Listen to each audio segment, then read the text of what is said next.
Hi, my name is Dr. Jay Lim. I'm a consultant urologist with Pan Asia Surgery. I'm trained in the field of endourology, which is basically dealing with urinary stones in the kidney, the ureter, or in the bladder.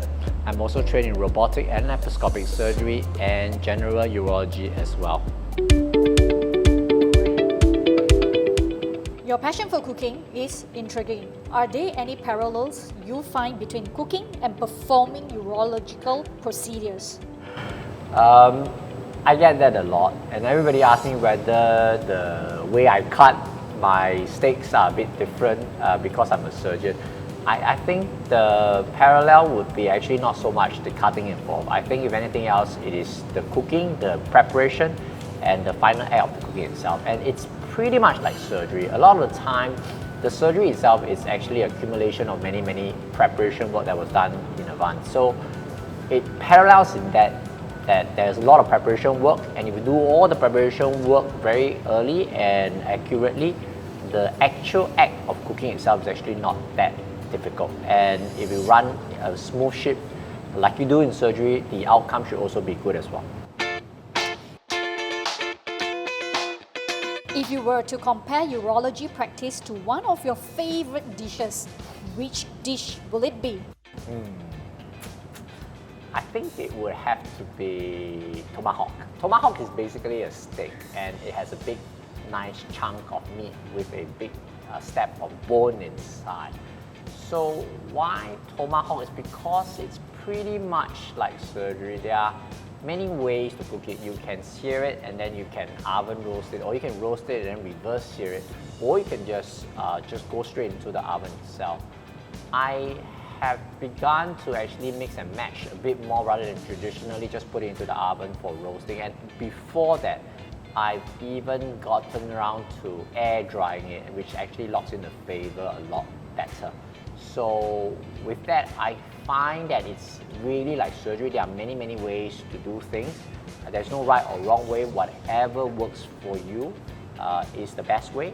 So I would say the way I do tomahawk would be the same approach I do for surgery as well.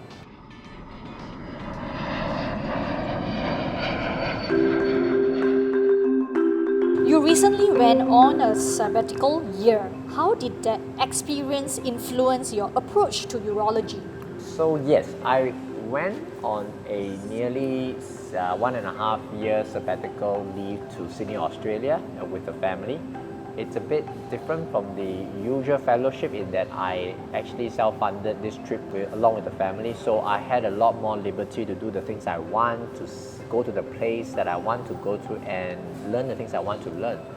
So how it influenced me is that it really made me realize that there are many ways to do things. This is particularly true because when you learn to operate from one hospital, you learn one way of doing things.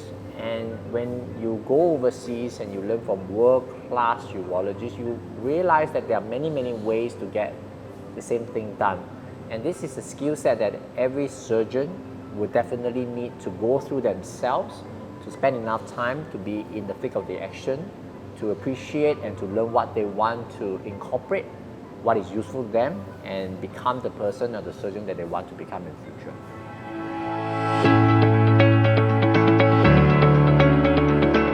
You made the interesting choice of selling your house and renting. How has this change influenced your daily life and your practice?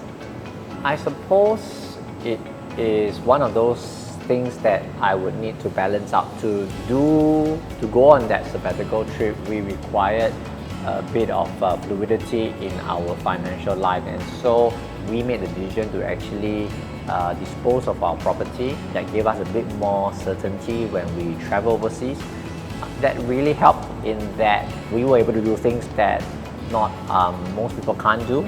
My kids was able to have experience that other kids would not be able to go for, and I think, and I had this discussion many times over with my close ones, and we all come to the conclusion that if given a chance, we would definitely do it again, because it's definitely worth putting us through the whole journey. The things they learn, I cannot measure it in money. Have you ever pursued any professional endeavors in other industry? outside of your medical career? It's funny how you ask that because my first degree before I did medicine, I'm a postgrad, which meant that I actually had another degree in Singapore, was actually in the field of IT. So I did the IT before I did medicine. When I joined medicine, I actually thought that I would never go back to IT again. But as things would have it, in the last decade or so, the whole AI shift or looking into artificial intelligence has begun to creep into medicine as well. So whether I like it or not, I was pulled in to help out with things, and as a result, because of my background and my team, the wonderful team that I have, we were able to achieve things that other people were not able to. We were the front breakers, we were the first batch to do things with certain grants, which I suppose is only possible because of the background that I have and the wonderful team that I was able to assemble. You were given the task of establishing a COVID-19 hospital at the Expo during the pandemic. Could you share more about this experience with us? Okay. Those were very dark days. Everybody went through COVID with the background and the memories of SARS still very fresh in their mind. When we landed the job at the Expo, we were given a task to set up step-down facilities at the Singapore Expo. I had a wonderful team of doctors and nurses who all volunteered for this job. And really, without this wonderful bunch of people, it would not have been possible. It was very scary. We didn't know what we were dealing. There were no vaccines then. And I still recall the first day and the first shift that we had to go in. We were busy checking and making sure that everybody had their PPE really done up properly and in the right manner, because we really were afraid and we didn't know what to expect. So it does changes a lot of perspective, and it's a wonderful experience that I've gone through that too. How do you maintain a positive doctor-patient relationship? I think for me, that style would be a very casual kind of a patient-doctor relationship that I try to establish. I would describe myself the joker kind. I like to make jokes. I like to make patients feel at rest, because only when they are at rest, I can truly tease out what really matters to them. So my style is such that I generally try to make it into a very casual environment so that I can actually hear what the patient is trying to say. Can you share a humorous or light-hearted moment from your career as a urologist? I suppose there are a few, but one that comes to mind would be you end up treating patients that turn out to be relatives of your friends. And generally, when you then pick up the phone to call the relatives of the patient, you find him rather familiar. And after a bit of teasing, you wonder whether you know him, and at the same time, when you're talking to him, you check the computer, you type in their numbers onto your own handphone, and you find, hey, this is my friend. So I suppose that has happened to me a few times. And these situations are very, very funny, because I then end up switching back to the friend mode instead of the doctor mode and say, hey, do you know who am I? And it turns out that you're my friend. You know, these things have happened, especially when you work in the large hospitals. And times like this really funny, because you have to put out a different front at the start of the conversation, only to end with different tone at the end of the conversation.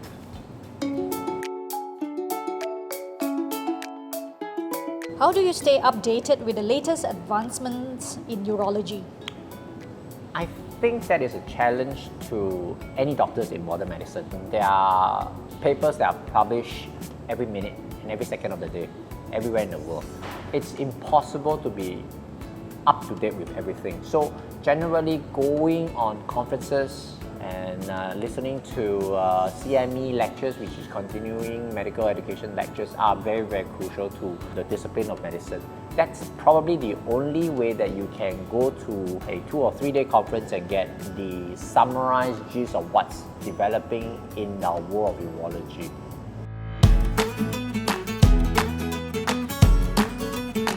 Can you share some experience with your patients that greatly enlighten your practice? I think it's important, and I believe a lot of clinicians will agree when I say, is that you learn a lot from the patients, especially when you do a lot more of the job. And the longer you do, you find that what matters to them is definitely not taught in the books. They enlighten me every day. As long as I keep on talking to patients, I find myself learning new things, new perspective, and new areas that I didn't think about prior to stepping into medicine. As any young doctors, we all come out freshly enthusiastic to practice the field of medicine, but you will then realize as years go by, you have a lot more to learn, and the doctor that you are when you start your career will definitely be very, very different to the one that you end your career in.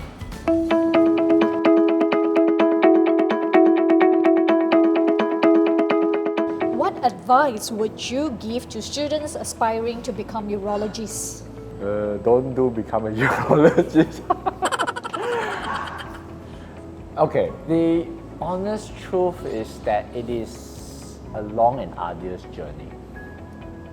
In recent times, I have been very active in promoting the idea of having internships where I have young doctors wannabe follow me in my life. And it's very important because medicine is not just a 9-to-5 job.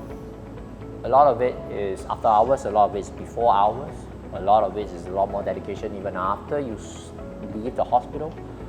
It's important for them to see that aspect in medicine. So I think that the best advice would be, before you jump into anything at all, always try before you buy. And that's the same for any industry, I suppose. Or if possible, get yourself an internship, get involved, get experience, get dirty, and then find out exactly whether it suits you or not.